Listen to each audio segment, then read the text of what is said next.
Commander Swift has kept us apprised of your recent activities. You've made great strides towards quelling the violence. Despite our best efforts to determine what provoked this uprising, the truth continues to elude us. Have you uncovered aught which might shed some light on the mystery?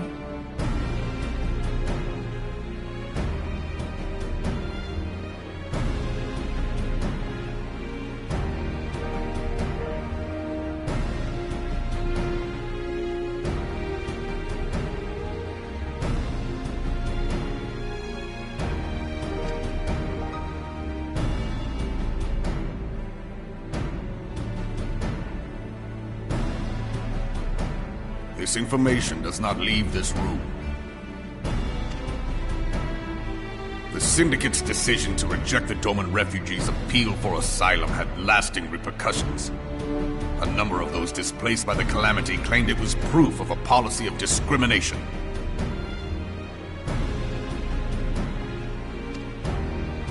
Together with a group of Alamegan refugees, they organized a series of demonstrations to protest against the Sultanate.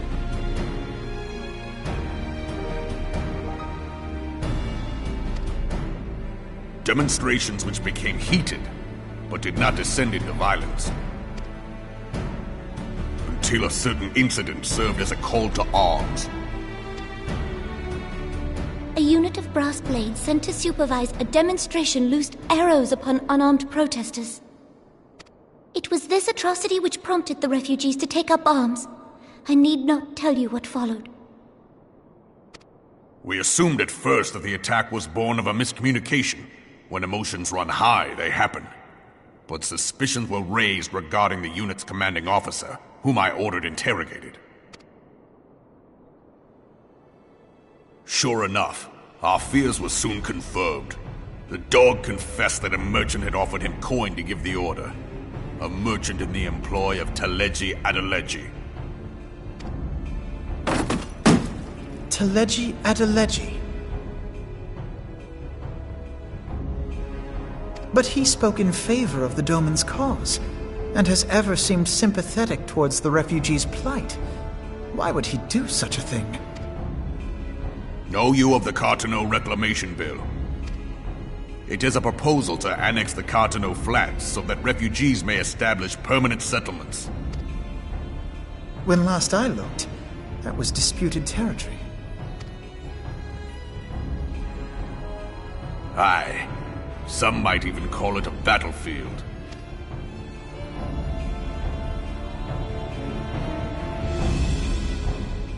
The destruction wrought by Bahamut was greatest at the Cartano Flats. That much is common knowledge. What is less well known is that his rampage laid bare ancient Alagon ruins, of which no record existed. There are certain differences of opinion as to how these ruins should be handled, which is why each nation maintains a military presence in the region to this day. Yet differ though we may, we are still allies. Therefore, in the interest of preserving the Eorzean alliance, we have reached an agreement. Any conflict which may arise during the course of military exercises in the region shall have no bearing on relations between our nations. In full knowledge of this delicate state of affairs, Teleji Adeleji proposed the Cartano Reclamation Bill. A shameless bloody ruse which stands to benefit him in but one conceivable way. If successful, he will gain control over the disputed territory under the guise of assisting in the resettlement effort. And you can be sure he'll build an orphanage next to every Alagon ruin.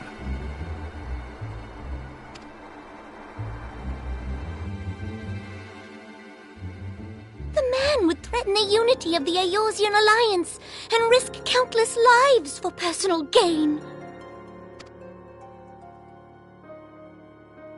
He walks a path all his own, independent of any faction and beholden to none of his fellows on the Syndicate.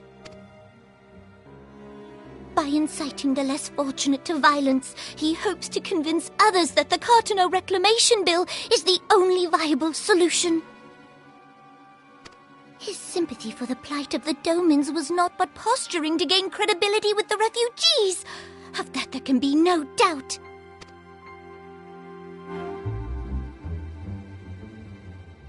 Forgive me, but what could possibly motivate Teleji Adeleji to go to such lengths? What is so special about these ruins that he would risk his position on the Syndicate, and, most likely, charges of treason against the Sultanate?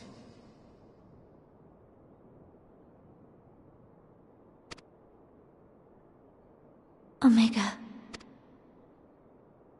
Pardon?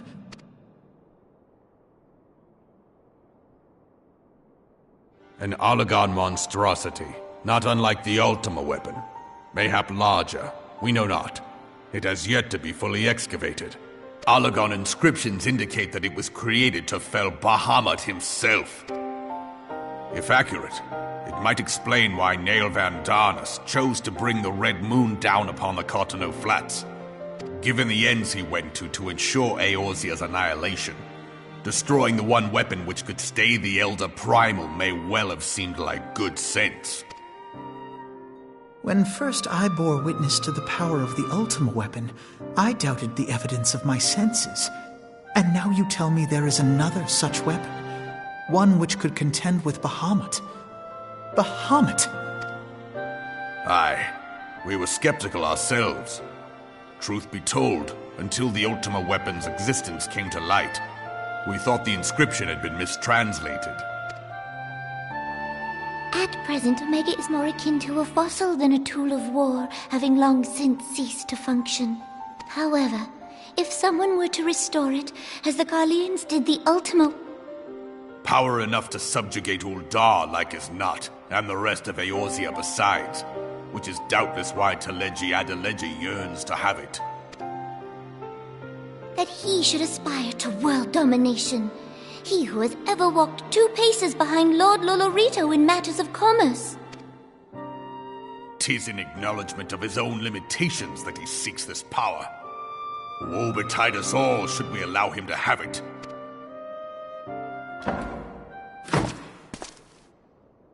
Pray waste no time chasing rats. Only a fool would believe that secrets can be kept in Uldar.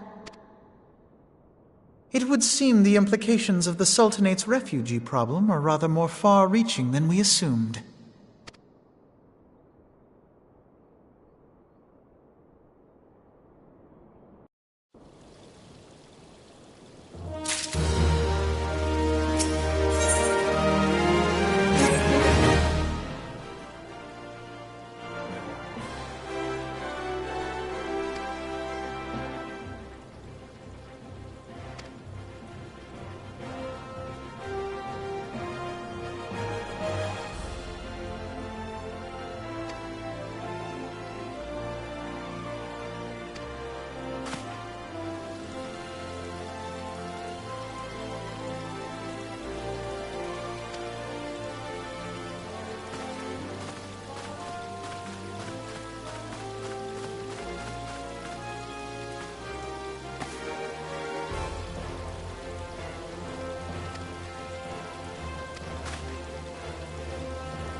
Scions of the Seventh Dawn, on behalf of the people of Gridania, I bid you welcome. Your presence is of great comfort to us all in these days of uncertainty.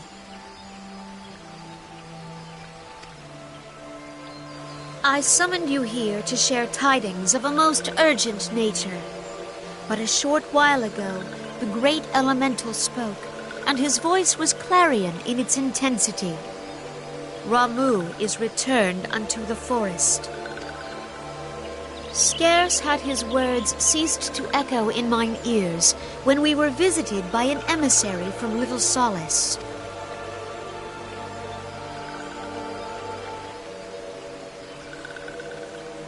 Our guest informs us that the sylphs too have sensed the presence of the Lord of Levin. Though his exact whereabouts remain unknown, we may safely assume that the primal was summoned within the heart of the Sylphlands. Unlike the other primals you have encountered, Lord Ramuh is no raging avatar of destruction. He is revered as much for his wisdom as his strength, serving as both arbiter and guardian to his children. Given that we and the Sylphs found a way to share the Twelves Wood, it is my hope that this sagely immortal will be amenable to reason, and that conflict may be avoided. Blessed as you are with the power of the Echo, you are one of the few among us who may commune with a primal without fear of influence. The Twelves Wood has suffered enough.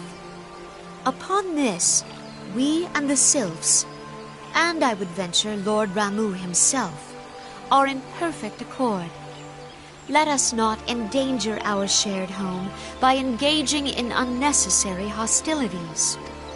Dear friend, I beseech you, safeguard the peace which exists between our peoples.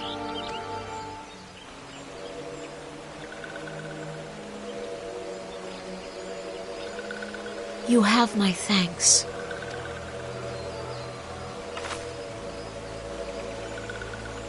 Pray make for Little Solace, then.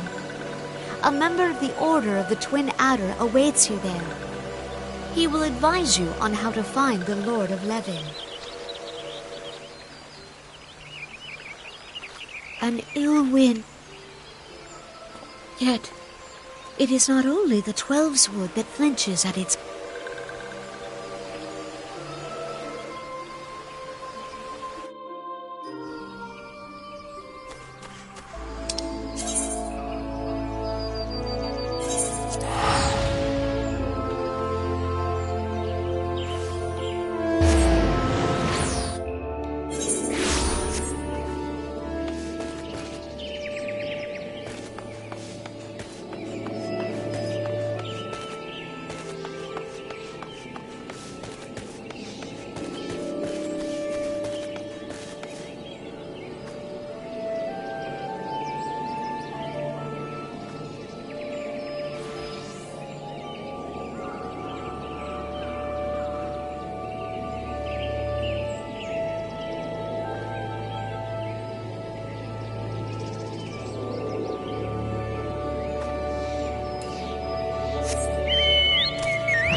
betrays thee, servant of hiding.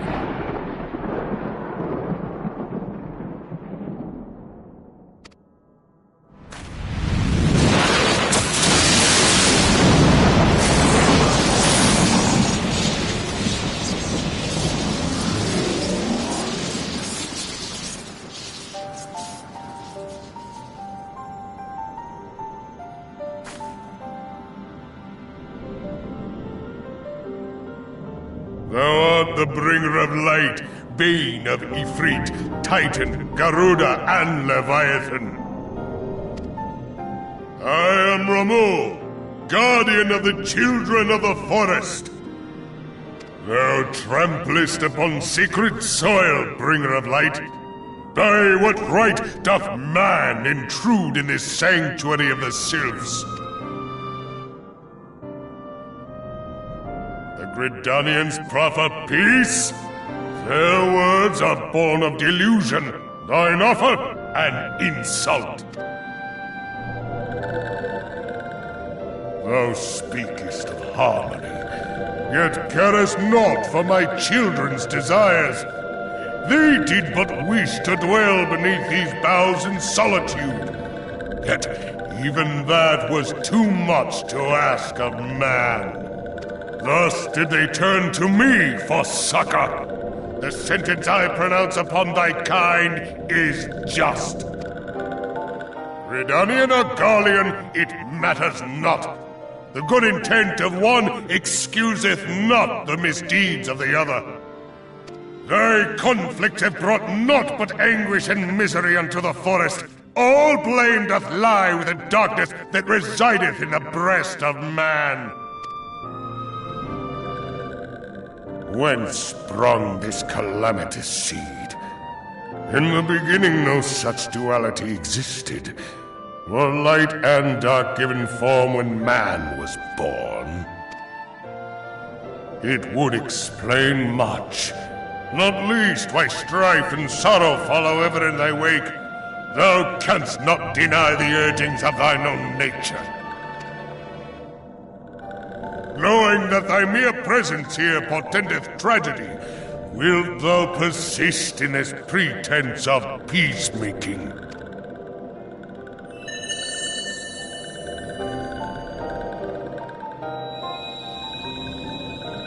Thou bearest the crystal which I bestowed upon my wayward charges. That they should entrust so precious a gift to thee. Thou standest apart from thy kin. Thou art the bringer of light, aye. But there is something more in thee. Very well. I shall consider thy proposal. Shouldst thou survive my trial. If thou wouldst champion the cause of harmony, I must have proof that thou art fit to play the role. Whether mine ire. Yet if thou shouldst be found wanting, know that all men shall perish in the storm of my judgment.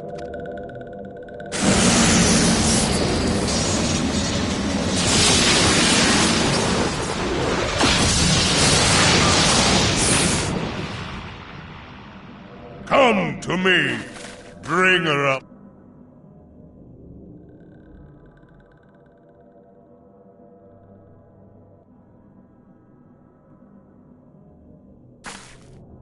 Urianger, it is rare indeed to find you so far from a tome.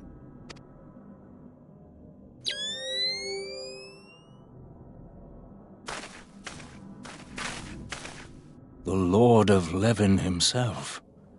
Never till this day had I looked upon his visage, save in painted renderings made faint by time.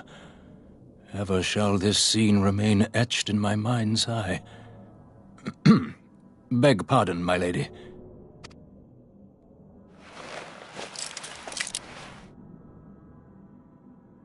I must beg thine aid on a point of research. If thou art resolved to face Lord Ramu, I would ask thy leave to observe the event.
I have taken thy measure, bringer of light.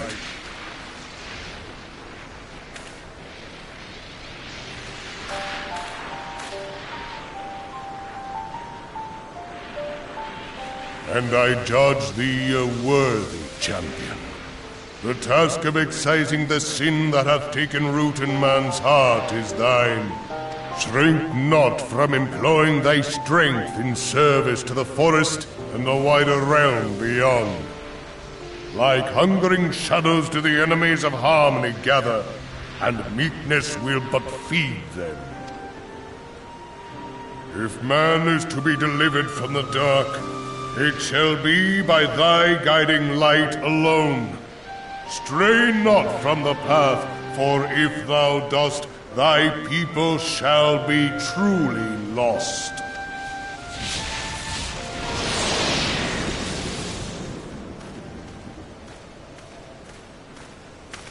Thou hast slain the Lord of Levin.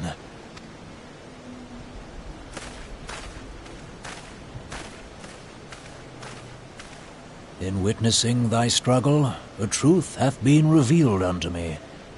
If I mistake not, it may yet prove a chink in the eternal armor of the Assyrians. But let us conclude our present business. I shall expound upon my findings at the Rising Stones anon.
You are returned to us, dear friend, and none the worse for bearing the heavy burden which I did press upon you.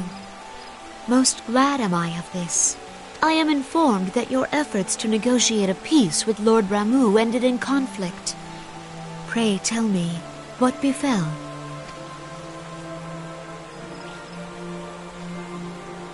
Ramu made trial of you? I fear there is truth to his claim. It is the darkness within us that attracts the darkness without.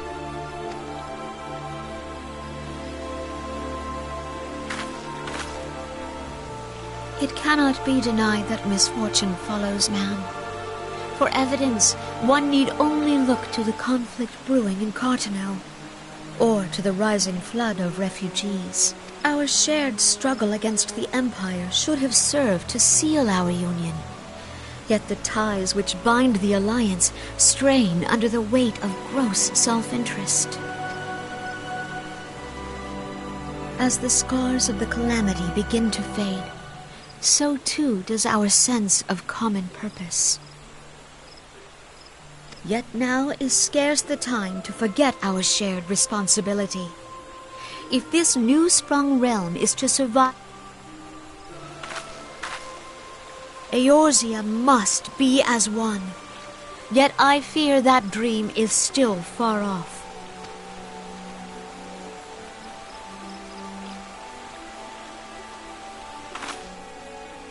On behalf of the people of Gridania and the elementals both, I thank you for all that you and your fellow scions have done. Full oft have I been compelled to look to you for aid of late, and offered all too little in return. As leader of this nation, I shall endeavor to prove a more worthy ally to your cause henceforth.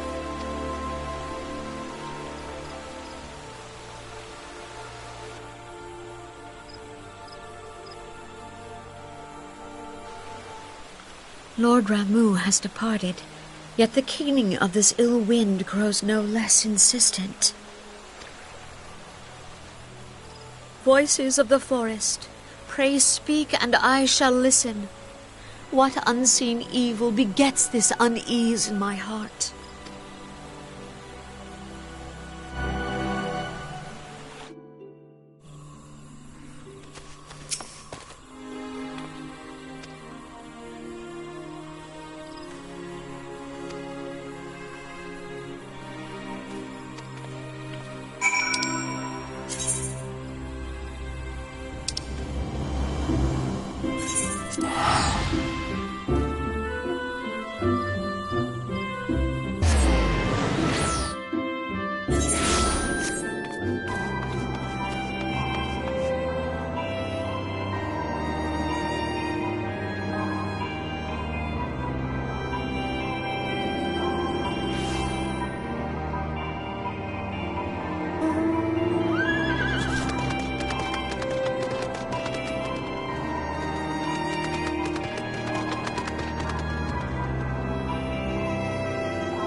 If everyone is ready, let us begin.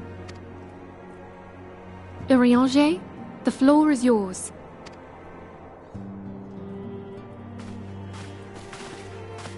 As all here assembled now know, in its final hours as our Order's headquarters, the Waking Sands did play host to a most unexpected visitor.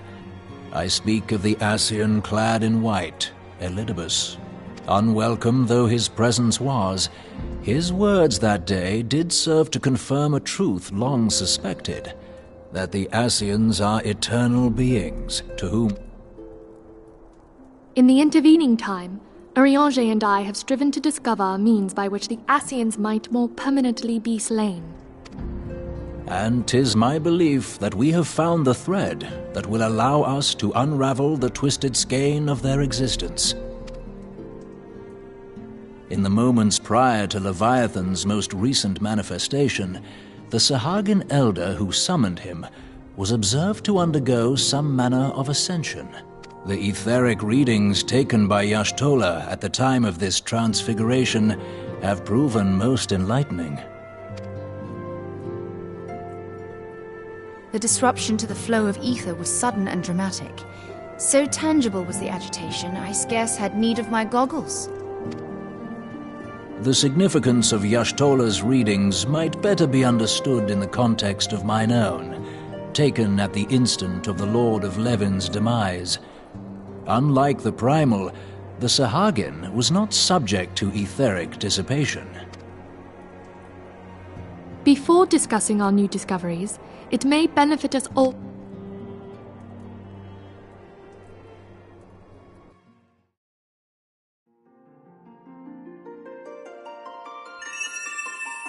Let us begin at what some might call the end.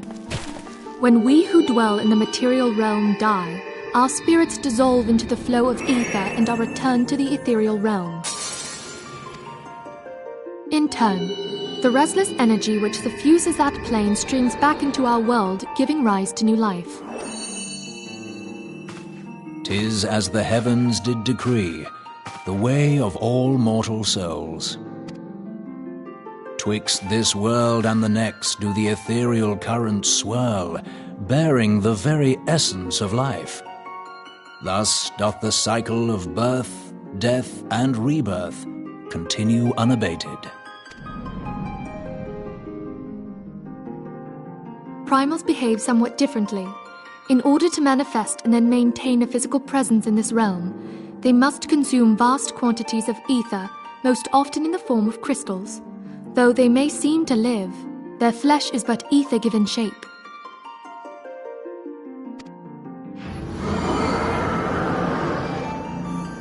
Thus, a defeated primal leaves behind no broken corpse. Rather, the essence of its form seeps back into the land whence it came, and the energy of its shattered spirit is called back to the ethereal realm.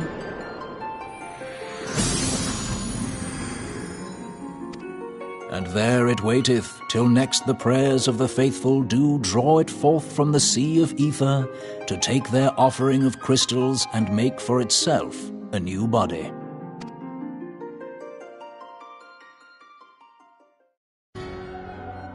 Which brings us on to the third group, the so-called immortals.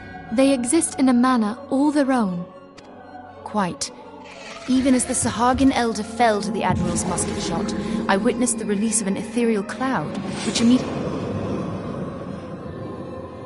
A soul that dissipateth not upon the death of the flesh. The secret of life everlasting, and in the claws of a Sahagin no less. But I wonder, what would happen to one of these obstinate spirits, should there be no suitable host for it to claim? If mortal death entails a return to the ethereal realm, it seems doubtful that the soul of an immortal would venture there.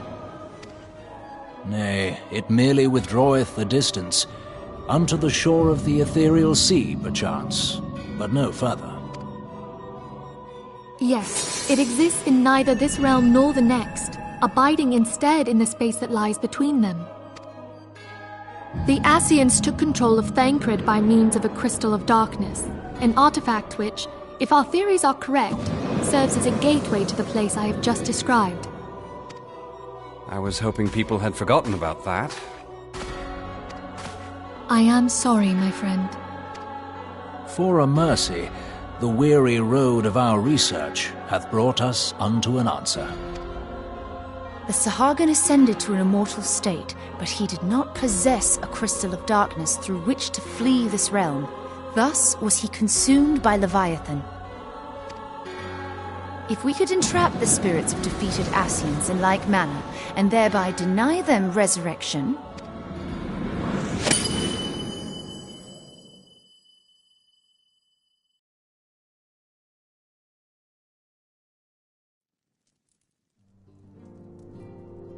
Therein lieth the path to victory. Only when we have trapped the bodiless soul within an ethereal prison can we hope to defeat its unnatural constancy. Thus might even an eternal paragon be consigned to oblivion. These feats are, of course, far easier said than done. At present, we lack a viable means to entrap and extinguish an Ascian soul. Yet, I believe it to be possible. The pieces of the puzzle lie before us. We have but to put them together.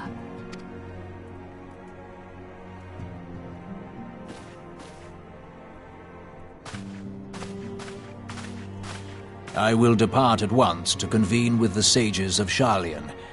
Together shall we divine the steps by which our goals may be achieved. I have the utmost faith in you, Archon.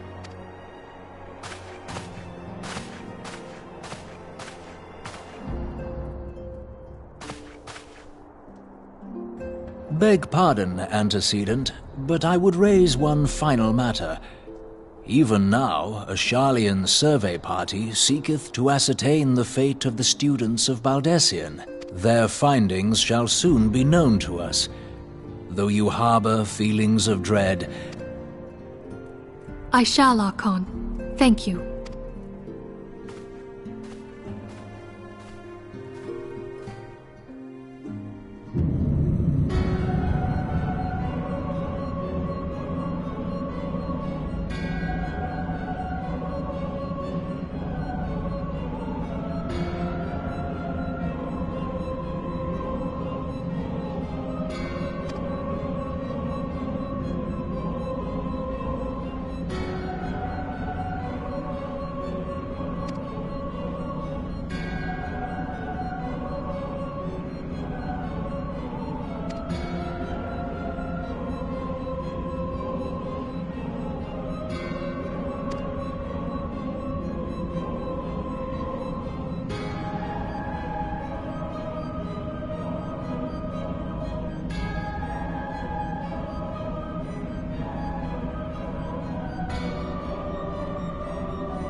Tell me, General. I think it is more than bold, Your Grace. Well do I understand his impatience, considering the many problems we face. We have all pledged our cooperation. I myself have doubts as to the good this organization will achieve. With the inclusion of the finest soldiers of the 3 grand companies, it promises to be a fearsome military body. But whom will it serve? Even under the watchful gaze of the Scions, it is not unthinkable that such a force could perpetrate a great wrong. Does it not concern you that a significant proportion of its financial backing came from the coffers of the Syndicate? That those unprincipled worms might forge this extraordinary gathering of warriors into a private army? I have trust in the Scions, Your Grace. They have spared us no end of trouble at the hands of the... As for their finances, full many gave generously. And though our And what of the presence of our stalwart adventurer friend in this endeavor?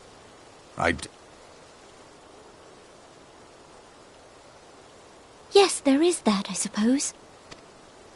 Yet I have known people to change. Whether we will or no, the events of the age hurl us this way and that, like a dust devil skipping across the sands.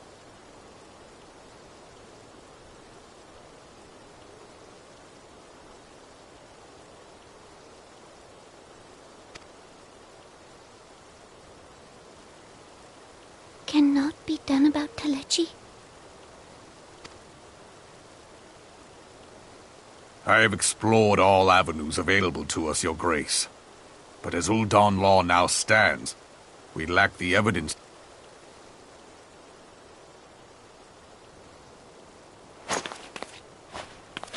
He has all but committed treason.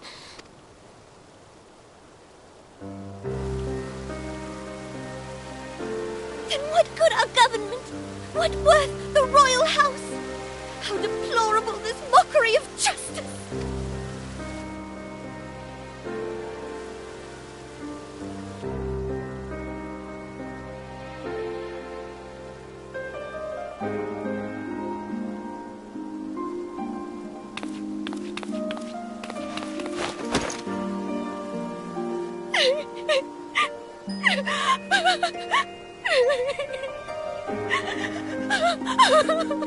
Have faith, Your Grace. It is not over.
The incident with the new frontier hands?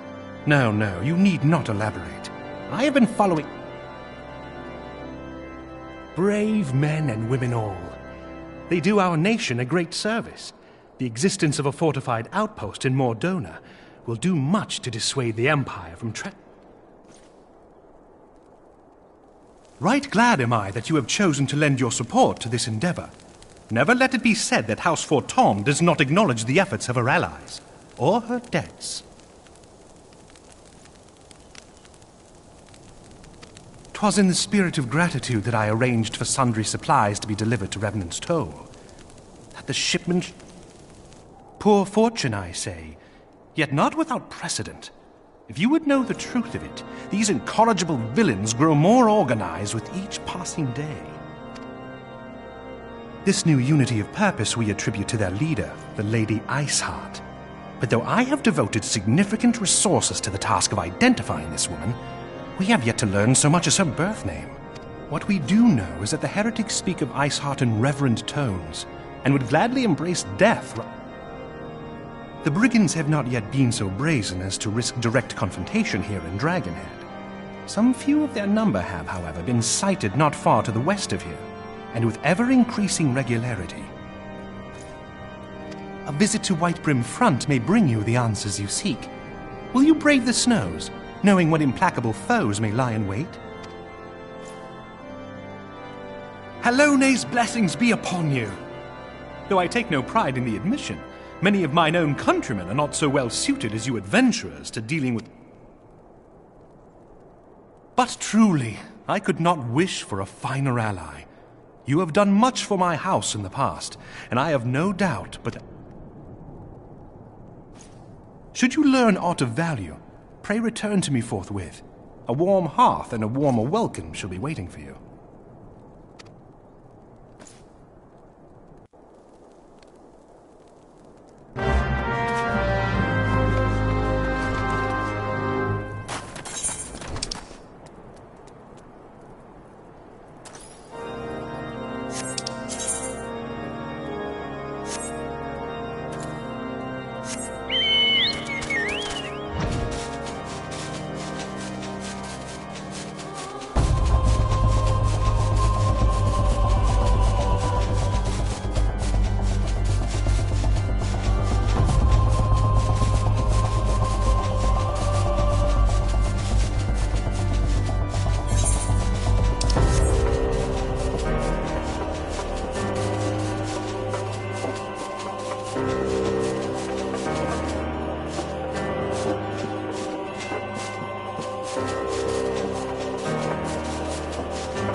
Your return is most timely. Of their own accord, my thoughts had turned to your task and the progress thereof. I confess, my imaginings tended toward the grim and bloody.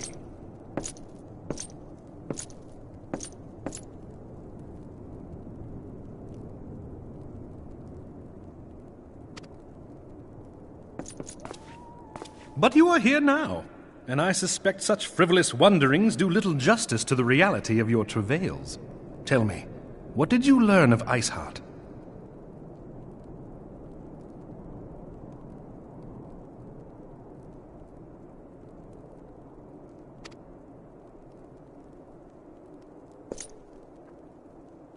Indeed, and this transpired at Snowcloak? Of all the highlands, that towering wall has borne the worst of the region's brutal shift in climate. So inhospitable has Snowcloak become that we have still to survey the area in its entirety. Putting such considerations aside for the moment, we still know far too little of this Iceheart.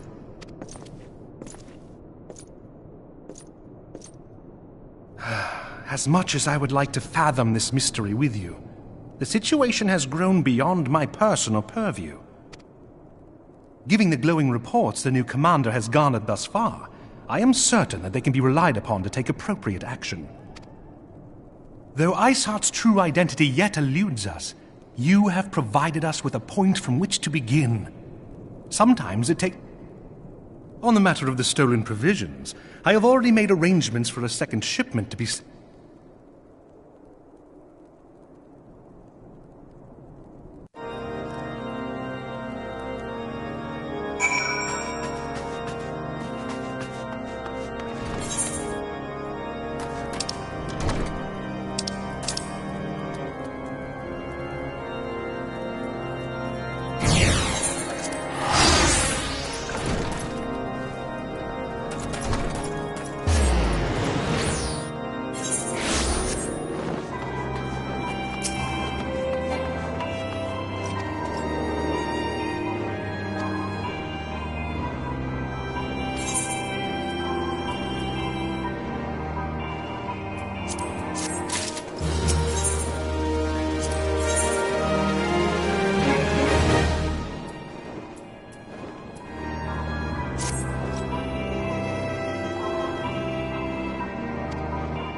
Comrades, your presence here this day signifies the momentous choice that each of you has made.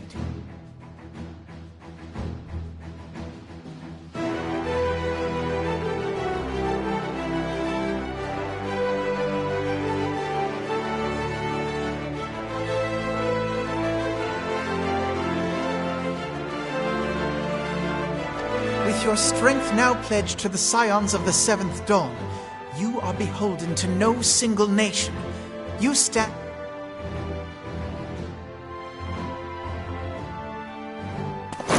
From this moment forth, I declare you Crystal Braves. Let us men... Whether it be the Beastmen and their primals, or the conflict in Carteneau, it is plain.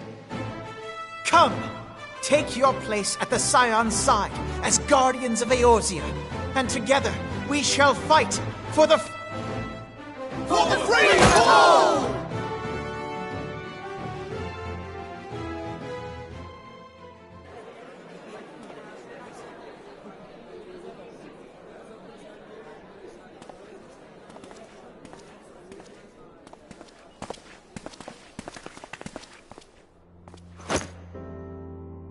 A rousing speech, Alphino. Or should I say, Crystal Brave Commander Leveilleur? Please, Antecedent. The title is honorary. I shall...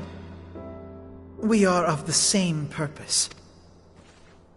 The Scions stand ready.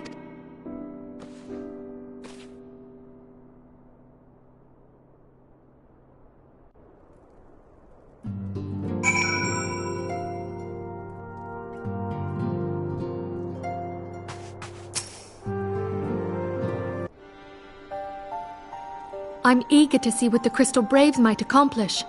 This shall prove an interesting time indeed for the Scions.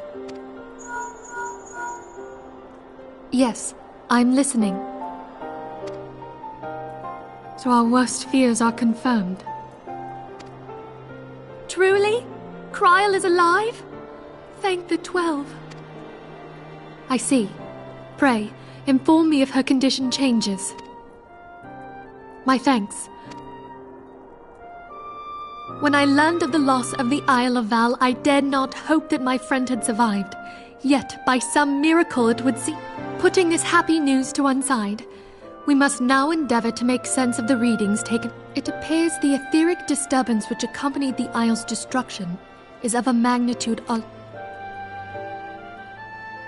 wonder, have you heard aught from the Mother Crystal since the battle with the Garleans?